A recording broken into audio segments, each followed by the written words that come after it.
Un rapport, mandaté par le service de lutte contre le racisme de la Confédération et réalisé par le Forum suisse pour l'étude des migrations et de la population de l'Université de Neuchâtel, fait état de la présence d'un racisme structurel en Suisse.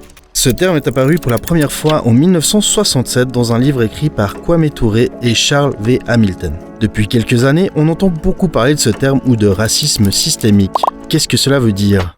On peut imaginer le racisme structurel comme un iceberg. La partie émergée et visible serait le racisme individuel qui comprend les insultes et les violences racistes.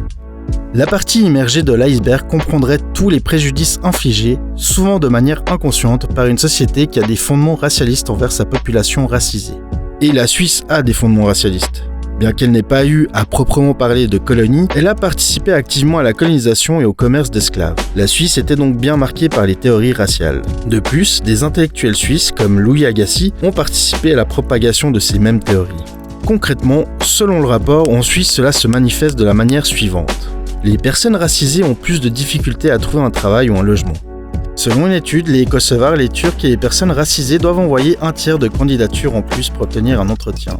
Certaines nationalités payent des primes d'assurance plus élevées. Au niveau de la justice et de la police, les données manquent. Certaines voix, comme celle de l'ancien juge bâlois Peter Albrecht, sont convaincues que les peines sont plus sévères pour les personnes issues de certains groupes ethniques. Selon le rapport de la Commission fédérale sur le racisme, 35 incidents de profilage racial avérés ont été rapportés en 2022.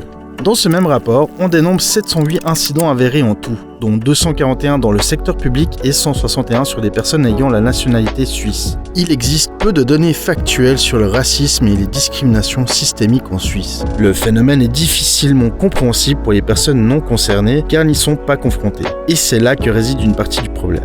Selon l'ONU, les autorités devraient donc reconnaître un racisme systémique en Suisse et mettre en place des organes indépendants qui traitent les affaires liées aux discriminations raciales.